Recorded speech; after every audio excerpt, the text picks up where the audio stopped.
하나님 말씀 사도행전 28장 1절부터 10절까지 다 같이 읽겠습니다. 시작. 우리가 구원을 얻은 후에 안즉 그 성은 멜리데라 하더라. 토인들이 우리에게 특별한 동정을 하여 비가 오고 날이 차매 불을 피워 우리를 다 영접하더라. 바울이 한 뭇 나무를 거두어 불에 넣으니 뜨거움을 인하여 독사가 나와 그 손을 물고 있는지라. 토인들이 이 짐승이 그 손에 달림을 보고 서로 말하되 진실로 이 사람은 살인한 자로다. 바다에서는 구원을 얻었으나 공의가 살지 못하게 하심이로다 하더니 바울이 그 짐승을 불에 떨어뜨리매 조금도 상함이 없더라. 그가 붙든지 꼭 갑자기 엎드려져 죽을 줄로 저희가 기다렸더니 오래 기다려도 그에게 아무 이상이 없음을 보고 돌려 생각하여 말하되 신이라 하더라. 이 섬에 제일 높은 사람 보블리오라 하는 이가 그 근처에 토지에 있는지라. 그가 우리를 영접하여 사흘이나 친절히 유숙하게 하더니 보블리오의 부친이 열병과 이질에 걸려 누웠거늘 바울이 들어가서 기도하고 그에게 안수하여 낫게 하매 이러므로 섬 가운데 다른 병든 사람들이 와서 고침을 받고 후한 예로 우리를 대접하고 떠날 때에 우리 쓸 것을 배에 올리더라. 아멘. 바울 일행이 예루살렘을 떠나서 로마로 배를 타고 가는 도중에 유라굴로라고 하는 큰 광풍을 만나서 배가 파손하고 또 14일간이나 바다에서 표류를 하였다가 천신만고 끝에 15일쯤 돼서 어떤 섬에 상륙하게 되었습니다. 바로 그 섬 이름이 멜리데라고 하는데 오늘날의 지명으로는 유럽의 대표 휴양지인 몰타 섬입니다. 사도 바울은 이 멜리데 섬에서 약 3개월간 머물다가 놀라운 두 가지 이적을 행했습니다.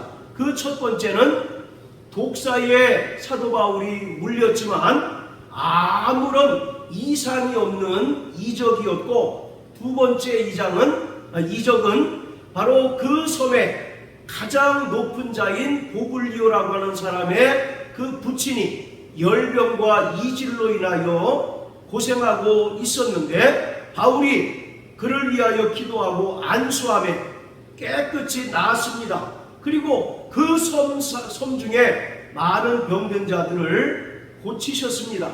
바로 이와 같이 하나님께서 비록 바울이 독사에 물렸지만 아무런 이상이 없게 하신 것은 하나님의 놀라운 보호하심이었습니다. 사도 바울이 3차에 걸쳐서 선교 여행을 하는 동안 수없이 많은 위기를 만났고 또 위험을 겪었습니다. 그럴 때마다 하나님께서 바울을 지켜주시고 또 보호해 주셨습니다. 그리고 마지막에 이제 예루살렘에서 로마로 항해하는 도중에 큰 풍랑을 만나서 죽을 위기를 만나지만 하나님께서 또 바울과 함께 탄 배에 탄 모든 사람들을 다 무사히 보호하시고 또 구원해 주신 역사가 있었습니다.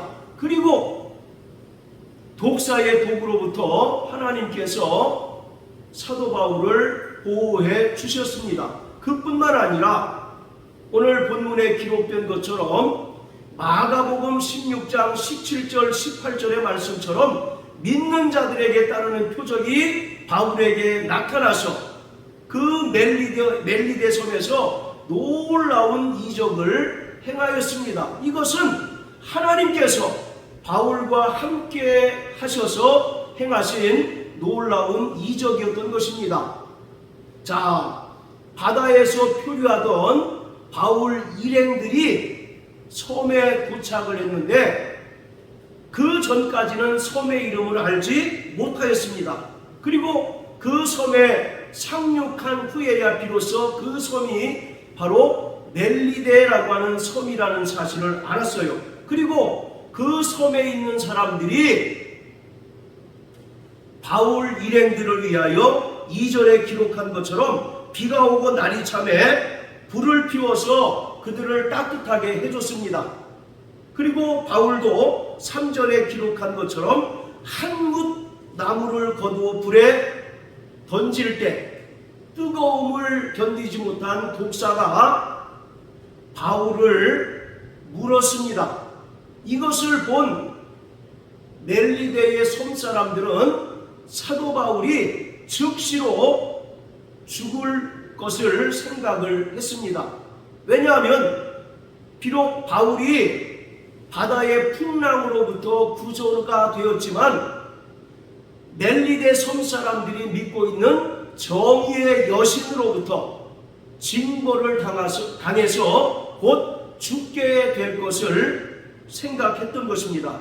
자, 여기서 이 독사라고 하는 말은 헬라어로 에키드나라고 하는데, 이 에키드나라고 하는 것은 독사나 어떤 살모사를 말하는 것으로 헬라 신화에 나오는 반인 반수의 괴물을 말합니다.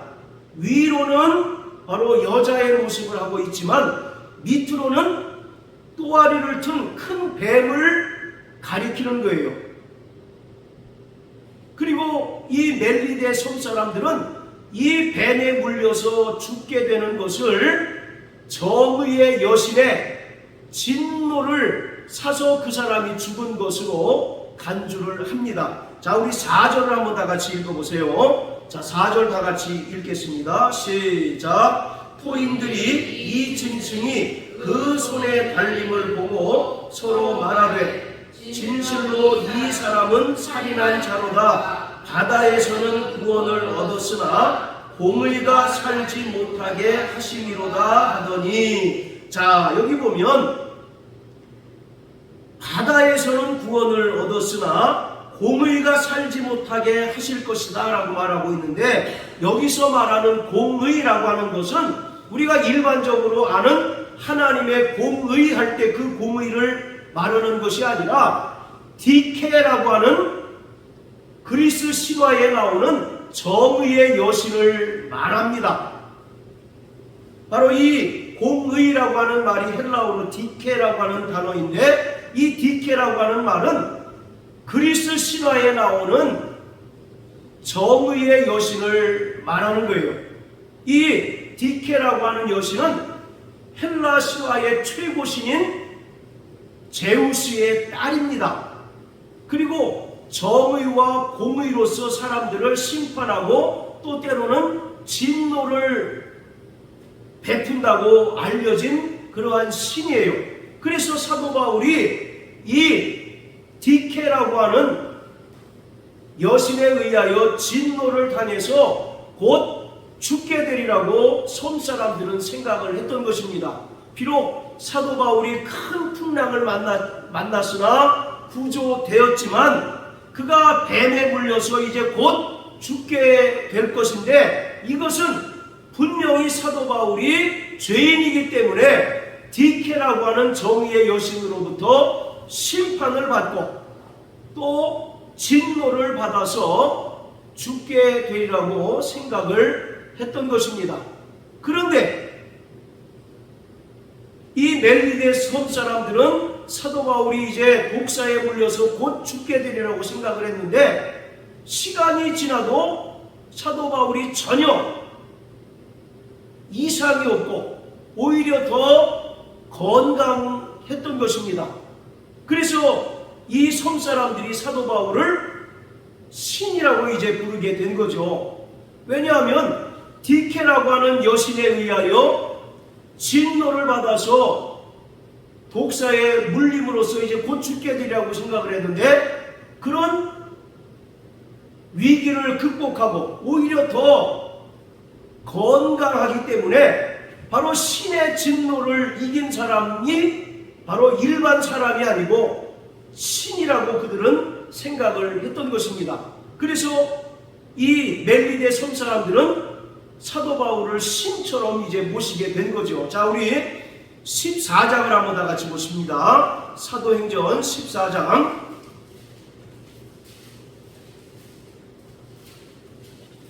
자, 8절부터 13절까지 우리 같이 읽어봅니다. 시작. 루스드라에 발을 쓰지 못하는 한 사람이 있어 앉았는데 나면서 앉은뱅이가 되어 걸어본 적이 없는지라 바울이 말하는 것을 듣거늘 바울이 주목하여 구원받을 만한 믿음이 그에게 있는 것을 보고 큰 소리로 가로되 내 발로 바로 일어서라 하니 그 사람이 뛰어 걷는지라. 무리가 바울의 행한 일을 보고 루가오니아 방언으로 소리질러 가로되 신들이 사람의 형상으로 우리 가운데 내려오셨다 하여 바나바는 스스라 하고 바울은 그 중에 말하는 자이므로 호메라 하더라. 성박 스스 신당의 제사장이 소와 화관들을 가지고 대문 앞에 와서 우리와 함께 제사하고자 하니. 자, 사도 바울이 루스드라라고 하는 곳에서 나면서부터 한 번도 걸어본 적이 없는 앉은뱅이를 고쳤습니다. 그때 이 지역 사람들이 그 광경을 보고 11절에 말한 것처럼 신들이 사람의 형상으로 우리 가운데 임하였다라고 이와 같이 소리칩니다. 그러면서 바나바에게는 스스, 여기서 스스라고 하는 것은 제우스 신을 말합니다. 자, 그리고 바울에게는 헤르메스 신을 가리키고 있어요. 그 당시에 고대 헬라 문화권의 사람들의 일반적인 생각이 바로 이러했던 것입니다.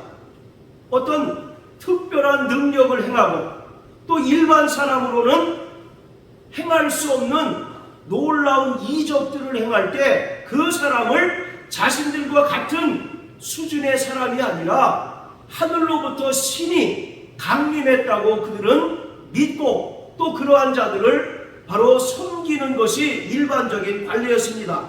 마찬가지로 오늘 멜리데에서 사도 바울이 독사에 물렸지만 아무런 이상이 없는 것을 보고 멜리데 사람들 역시 이 사람은 우리와 같은 부류의 사람이 아니라 하늘로서 신이 강림한 자다라고 이렇게 믿고 있었던 것입니다. 자, 더구나 이 사도 바울이, 자, 다시 사도행전 28장으로 돌아가서요, 보블리오라고 하는 사람의 부친이 열병과 이질로 인하여 고통 중에 있는데 그를 위하여 기도하고 안수함으로써 열병과 이질이 깨끗이 났습니다. 그리고 그 섬 사람들 중에 병든 사람들을 고쳐 주었어요. 바로 이 열병과 이질은 현대의학으로 말하면 그 지역의 풍토병인 말라리아, 이질에 해당이 됩니다. 그런데 고대 사람들은 이 병이라고 하는 것 역시 신의 심판이나 바로 진노쯤으로 여기고 있었다는 거죠. 그래서 바로 열병과 이질에 걸린 것은 그 지역에서 섬기는 아폴로라고 하는 신의 진노를 당해서 이 보블리오의 부친이 고통 중에 있다라고 그들은 생각을 했던 것입니다. 자, 우리 여기 표시해 놓으시고 사도행전 9장을 계시록 9장을 우리 다 같이 한번 보십니다. 계시록 9장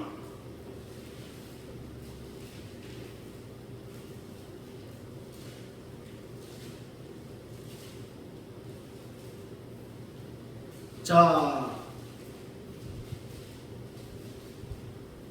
11절 같이 한번 읽어볼까요? 시작. 저희에게 임금이 있으니 무저갱의 사자라. 히브리음으로 이름은 아바돈이요 헬라음으로 이름은 아볼론이더라. 자, 우리 고선생님 욥기 28장, 나머지 분들은 잘 들으시고요. 욥기 28장 22절 찾아서 읽어주세요. 욥기 28장 22절. 내가 말한 후에 그들이 말을 내지 못하였나니 나의 말이 그들에게 이슬같이 되리니라. 예, 자, 바로 요한계시록 9장 11절에 보면 히브리음으로 아바돈, 그리고 헬라어로 아볼론이라고 되어 있는데, 이 아볼론이 바로 아폴로 신을 가리키고 있습니다. 아폴로 신은 활을 들고 있는 모습을 하고 있습니다. 이 화살이 어떤 화살이냐면 역병과 이지를 쏘는 화살이에요. 그렇기 때문에 지금 멜리데 섬에 있는 보블리오의 부친이 열병과 이질에 걸린 것은 그 사람들이 섬기는 아폴로 신의 진노를 당해서 열병과 이질에 고통하고 있다는 것입니다. 그리고 고대 헬라 신화에 보면 의학의 신이 있습니다. 이름 뭔지 아세요? 아스클레피오스. 왜 그 앰뷸런스 차에 보면 뱀 그려진 거 혹시? 네, 그 신이 바로 의학의 신이에요. 헬라 신화에 나오는 아스클레피오스라고 하는 신입니다. 고대 헬라 문화권의 사람들은 모든 것이 신과 다 연결이 되어 있습니다. 독사에 물려서 죽는 것도 신의 징벌을 당해서 죽는 것이고, 또 배를 타고 항해를 하다가 조난당해서 죽는 것 역시 그가 무언가 죄가 있기 때문에 신의 심판을 당해서 죽은 것이다 라고 이렇게 생각을 했던 것이죠. 자, 사도행전 28장 11절 우리 사모님 한번 읽어보세요. 사도행전 28장 11절. 성가름의 그 섬에서 가동한 알렉산드리아 배를 우리가 타고 떠나니 그 배 기호는 디오스코라. 예, 자 11절에 보면 그 배의 기호가 디오스구로라고 이렇게 얘기합니다. 디오스구로라고 하는 말에 관주번호 1번이 달려있죠. 그 밑에 뭐라고 되어 있습니까? 네, 제우스의 쌍둥이 아들이라고 말하고 있어요. 그러니까 배에 디오스구로라고 하는 신의 형상을 만들어서 거기에 올려놓고 항해를 한다는 것입니다. 그 의미가 뭐겠어요? 무사히 항해를 마치게 해달라고 하는 신에 대한 그런 기원을 담고 있는 거예요. 이것처럼 모든 문화권마다 각자 믿는 신들이 있고, 신과 그들은 끊임없이 관련을 맺으면서 살아가고 있는 것입니다. 그 중에서 특히 이 멜리데 섬 사람은 독사에 물려 죽는 것도 디케라고 하는 여신의 징계를 받아서 죽는 것이고, 또 열병과 이질에 걸려 죽는 것 역시 아폴로나 의학의 신인 아스클레피오스 신의 그 심판을 받고 진노를 당해서 죽는 것이다 라고 이렇게 생각을 했습니다. 이것이 고대 그리스 문화권에 사는 사람들의 일반적인 생각이었던 거예요. 이것은 우리나라도 크게 다르지 않습니다. 우리나라도 귀신과 대단히 친숙한 문화에서 살아왔습니다. 우리 옛날 그 어르신들 보면 집안에 여러 귀신들을 모시고 사는 모습을 볼 수 있어요. 성주신이라고 들어봤어요? 신주단지 모시듯 한다고 그러죠? 바로 이 성주신이라고 하는 신은 집안의 가정을 보호해주는 신입니다. 그리고 조왕신은 부엌을 관장하는 신이에요. 그리고 삼신할미, 아이의 출생이나 잉태를 관장하는 신이라고 믿고 있습니다. 그리고 업신, 그 집에 재물을 관장하는 신이에요. 그리고 측신이 뭘까요? 네, 우리 보통 옛날에 측간이라고 하잖아요. 집 옆에 뒀다고 해서 이제 화장실을 측간이라고 그러는데 그 화장실을 관장하는 신이 바로 측신입니다. 이처럼 그것은 세계 어느 문화권에나 이런 형태들이 동일하게 남아있어요. 비록 그 이름이나 또는 섬기는 모습들은 각각 다르더라도 하나님을 상실한 인간들은 하나님을 대신해서 섬길 그 존재들을 끊임없이 찾고 있었던 것입니다.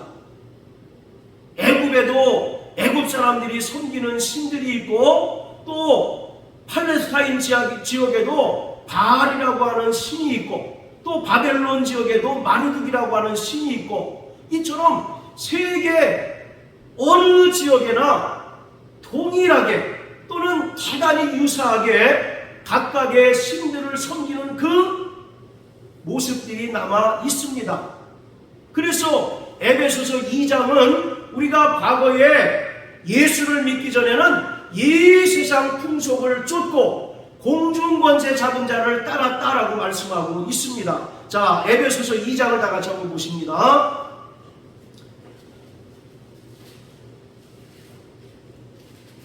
에베소서 2장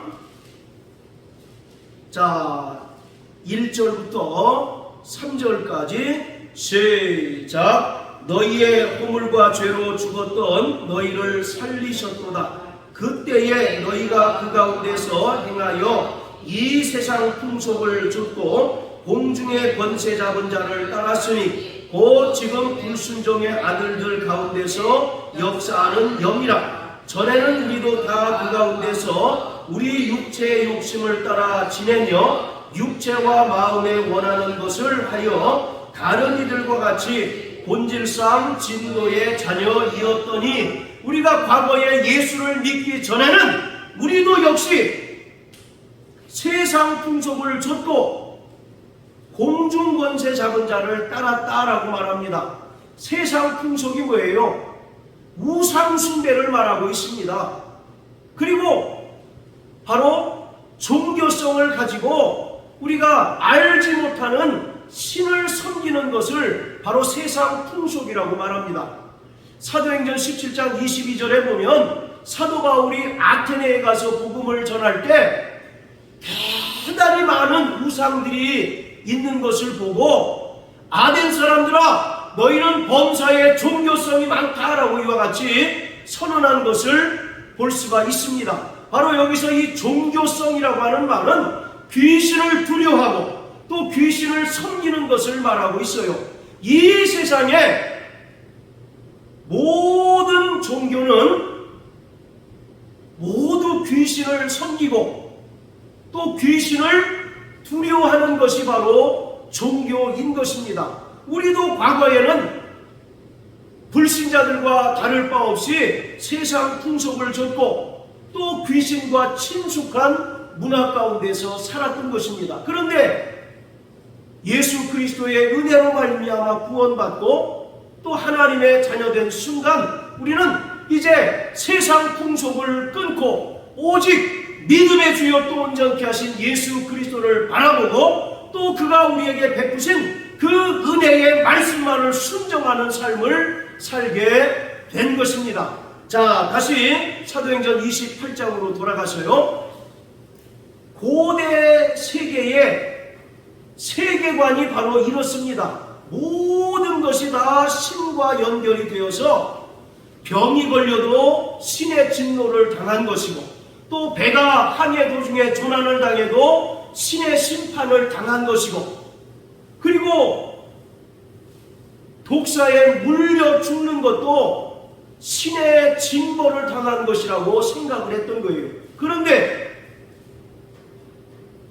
바울은 독사에 물려도 조금도 이상이 없었습니다. 할렐루야. 자, 그뿐만 아니라 열병과 이질을 그가 기도하고 안수함에 깨끗이 고쳤습니다. 이것은 오직 하나님만이 참신임을 나타내는 중요한 표적입니다.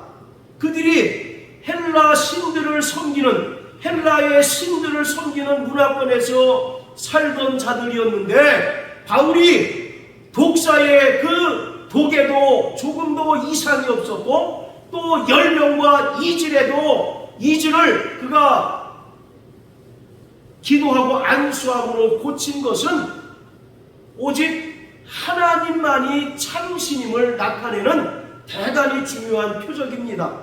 여러분, 출애굽기에 보면 이스라엘 백성들이 애굽에서 출애굽할 때 하나님께서 10가지 재앙을 내리십니다.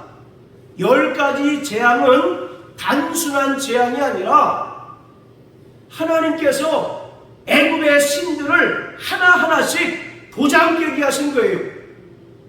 애굽의 신들을 하나님께서 심판하시고 오직 하늘과 땅에 참된 하나님은 오직 여호와 한 분이라는 사실을 나타낸 중요한 표적입니다.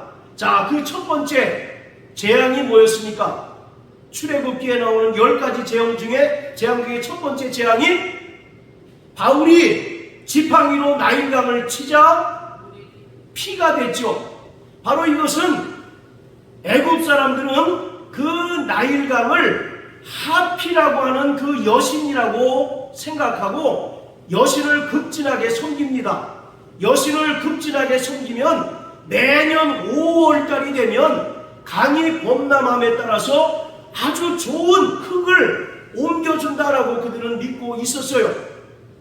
그런데 하나님께서 모세를 통해서 그 나일강을 지팡이로 치자 그 나일강이 피가 되어버리고 말았습니다. 자, 그리고 두 번째 재앙은 뭐였어요? 개구리죠. 개구리 재앙이죠. 그 개구리 재앙 역시 애굽 사람들이 섬기는 바로 신입니다. 개구리가 더러운 또 농사에 악영향을 주는 해충들을 잡아먹어서 풍년을 준다는 그런 믿음을 그들은 갖고 있어요. 그리고 또 개구리가 울면 어떤 일이 벌어집니까? 비가 오죠. 네. 그들은 개구리가 울면 하늘에서 고마운 비가 내린다고 생각을 하기 때문에 이 개구리도 하나의 신으로 떠받들고 있었습니다. 이것처럼 첫 번째부터 10번째가 모두 애굽 사람들이 섬기는 바로 신이에요. 마지막 10번째 재앙이 뭐였습니까?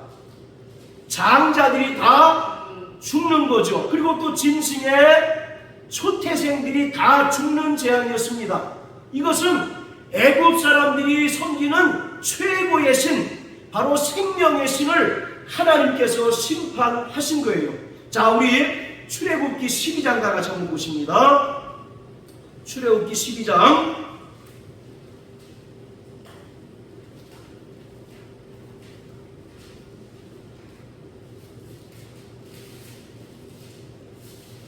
자 12절부터 14절까지 읽겠습니다. 시작. 내가 그 밤에 애굽 땅에 두루 다니며 사람과 짐승을 물어나고 애굽 나라 가운데 처음 난 것을 다 치고 애굽의 모든 신에게 벌을 내리리라. 나는 여호와로라. 내가 애굽 땅을 칠 때에 그 피가 너희의 거하는 집에 있어서 너희를 위하여 표적이 될지라. 내가 피를 볼 때에 너희를 넘어가리니 재앙이 너희에게 내려 멸하지 아니하리라. 너희는 이 날을 기념하여 여호와의 절기를 삼아 영원한 규례로 대대로 지킬지니라. 바로 하나님께서 이스라엘 백성들에게 유월절을 지키라고 명령하십니다. 자, 12절을 보면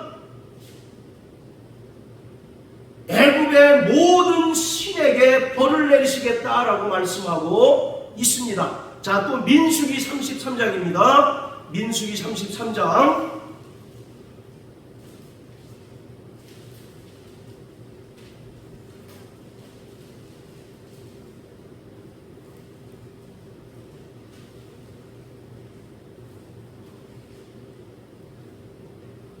자, 1절부터 4절까지 시작. 이스라엘 자손이 모세와 아론의 가난하에 그 항오대로 애굽 땅에서 나오던 때의 노정이 이러하니라. 모세가 여호와의 명대로 그 노정을 따라 그 진행한 것을 기록하였으니 그 진행한 대로 그 노정은 이러하니라. 그들이 정월 15일에 람셋에서 발행하였으니 곧 6월절 다음 날이라. 이스라엘 자손이 애굽 모든 사람의 목전에서 큰 권능으로 나왔으니 애굽인은 여호와께서 그들 중에 치신 그 모든 장자를 장사하는 때라. 여호와께서 그들의 신들에게도 벌을 주셨더라. 할렐루야. 바로 4절은 하나님께서 애굽에 내린 10가지 재앙을 말하고 있는 것입니다. 그런데 뭐라고 표현하고 있습니까? 하나님께서, 여호와께서 그들의 신들에게도 벌을 주셨다라고 말하고 있어요. 그래서 10가지 재앙이라고 하는 것은 단순한 어떤 자연재해가 아니라 하나님께서 애굽 사람들이 믿고 섬기던 그 신들을 하나하나씩 다 심판하시고 깨뜨리신 것입니다. 그것을 통해서 오직 천상천하에 여호와 하나님만이 참 신이고 참 하나님이심을 드러낸 것이에요. 자, 그리고 열왕기상 17장 18장에 보면 이스라엘 가운데 무려 3년 6개월 동안 비가 내리지 않았습니다. 자, 생각을 해보세요. 3년 6개월 동안 비가 내리지 않았다면 식물도 살 수 없었을 것이고 또 초식동물도 살 수 없었을 것이고, 그럼 사람은 살 수 있었을까요? 사람은 살기 어렵죠. 우리나라도 강릉에 가뭄 때문에 난리가 났잖아요. 근데 무려 이스라엘에 3년 6개월 동안이나 비가 내리지 않았습니다. 이것은 이스라엘 백성들이 여호와 하나님 대신에 바알신을 섬기는 것을 하나님께서 심판하신 거예요. 바알신은 바로 비의 신입니다. 그리고 불의 신이에요. 그리고 농경의 신이에요. 그래서 이스라엘 백성들은 열심히 바알신을 섬겼습니다. 여호와 하나님의 그 신전은 다 파괴하고 오히려 바알 신당을 이스라엘 전역에 세웠습니다. 그런 결과 어떤 일이 벌어졌습니까? 무려 3년 6개월 동안이나 이스라엘에 비가 내리지 않고 가뭄이 들었어요. 그런데 하나님께서 엘리야에게 명하기를 너는 저 갈멜산에 올라가서 기도하라.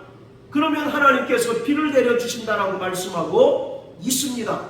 이것 역시 하나님께서 바로 비의 신이고 또 불의 신이라고 일컬어지는 바알신을 철저하게 심판하신 것입니다. 오늘 우리는 오직 하나님만이 참 하나님이시고 우리의 구원주 되심을 믿는 자들입니다. 할렐루야. 우리 기독교인들은 특히 더 오직 천상천하의 하나님만이 참된 신을 믿고 그가 만물의 창조자이시고 우리를 죄악에서 구원하신 구원주라는 사실을 믿고 섬기는 자들입니다. 그럼에도 불구하고 오늘 많은 그리스도인들이 직접적이든 간접적이든 귀신의 영향을 받고 있는 것이 현실이기도 합니다. 우리 구선생님, 캐대헌이 뭐예요? 캐대헌 뭐 K-팝? 데블스 뭐 헌터 그런 그게 이제 유튜브를 봤더니 요새 그게 굉장히 이슈가 된다고 해서 뭔가 봤더니 무당이더만 무당. 제일 처음에 무당옷 입고 나오잖아요. 무당옷 입고. 그게 철저히 한국의 미신이나 샤머니즘에 기초한 거더라고요. 그리고 우리가 알게 모르게 우리가 살아가는 동안 어떤 미신이나 또는 귀신 문화에 아주 익숙한 채로 살아간다는 것을 우리가 잘 알아야 합니다. 젊은이들이 쉽게 보는 타로점, 또 신문에 나오는 오늘의 운세, 그리고 짐승 그 별자에 12간지 보고 우리가 이 운세 보는 거 대수롭지 않게 여기지만 거기는 철저히 귀신을 숭배하는 문화가 그 바탕에 깔려 있는 거예요. 오직 우리는 철저히 그런 문화와 또 귀신을 섬기는 그런 문화와 구별된 삶을 살아가야 합니다. 할렐루야. 네. 자, 고린도전서 8장을 다 같이 한번 보시겠습니다. 고린도전서 8장.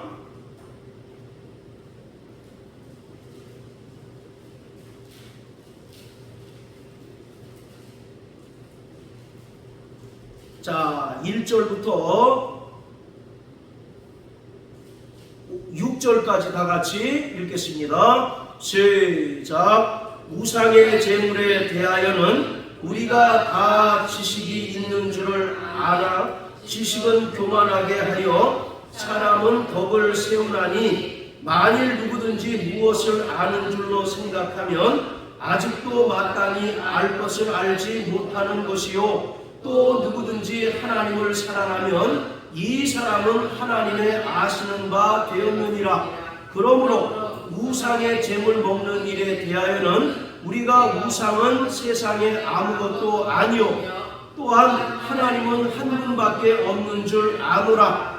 비록 하늘에나 땅에나 신이라 칭하는 자가 있어 많은 신과 많은 주가 있으나 그러나 우리에게는 한 하나님 곧 아버지가 계시니 만물이 그에게서 났고 우리도 그를 위하여 또한 한 주 예수 그리스도께서 계시니 만물이 그로 말미암고 우리도 그로 말미암았느니라. 자, 하늘과 땅에 신이라 일컬어지는 자들이 많고 또 주라 섬김을 받는 자들이 많지만 오직 우리에게는 한 분 하나님밖에 안 계시다라고 말씀하고 있습니다.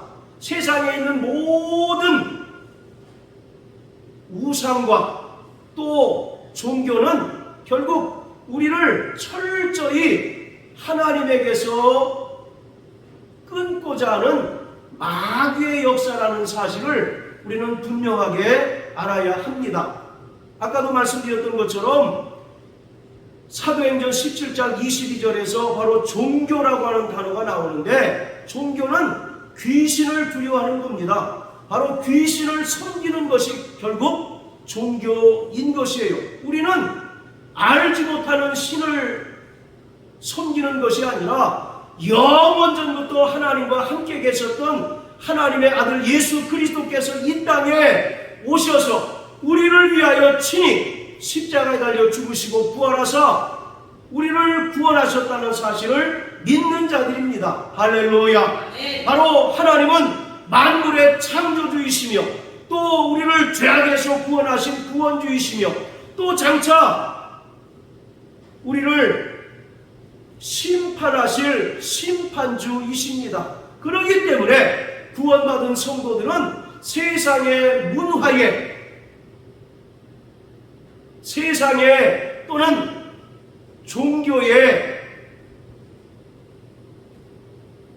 접해서는 결코 안 됩니다. 물론 그렇다고 해서 우리가 세상 사람들과 완전히 떨어져 살 수는 없죠. 고린도전서 5장에 보면 너희가 세상에서 죄를 짓는 자들과 떨어져 살 거면 차라리 너희는 지구를 떠나는 것이 낫다라고까지 이야기를 합니다. 우리는 어쩔 수 없이 세상 사람들과 같이 섞여 살지만 우리는 근본적으로 하나님의 백성입니다. 할렐루야. 바로 빌립보서 3장 20절에 보면 오직 우리의 시민권은 하늘에 있다라고 말씀하고 있습니다. 그렇기 때문에 우리가 비록 육체가 있어서 이 땅에서 나는 것으로 먹고 입고 마시지만 우리는 이 세상 문물의 영향을 받는 자가 아니라 철저히 하나님의 그 은혜를 따라 살아가고 하나님의 거룩한 백성으로서 이 땅을 살아내야 하는 자들입니다. 베드로전서 1장 15절에 보면 하나님께서 너희는 하나님의 거룩하심과 같이 거룩하라고 말씀하고 있습니다. 이 출애굽기 다음에 나오는 성경이 뭡니까? 출애굽기 바로 뒤에 나오는 성경이 뭐예요? 레위기죠. 레위기. 레위기는 굉장히 복잡한 책으로 알려졌지 않습니까? 그런데 이 레위기는 성경에서 거룩이라는 단어가 제일 많이 등장하는 책이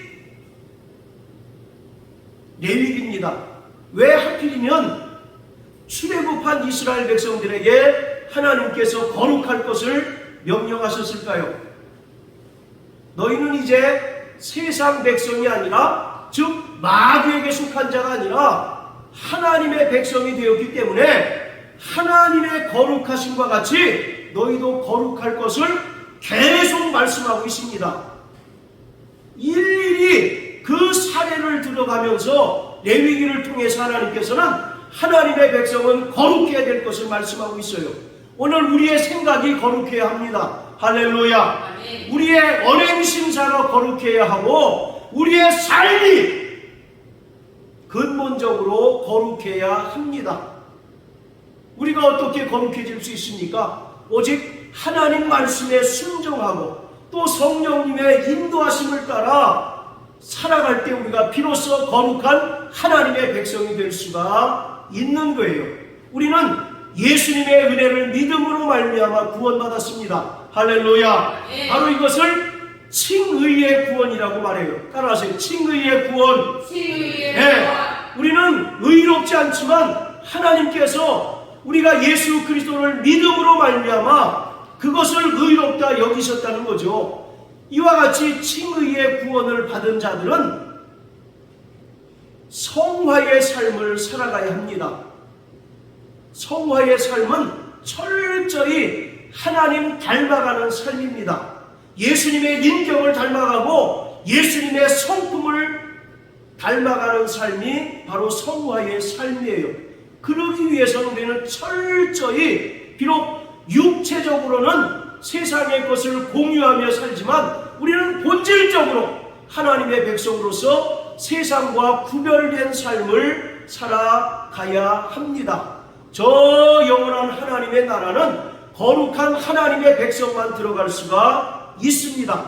거룩한 하나님의 자녀만 들어갈 수가 있는 거예요. 거룩이란 말은 구별되다라는 뜻입니다. 일평생 거룩한 삶을 살아내는 저와 여러분들 되시기를 주님의 이름으로 축복합니다.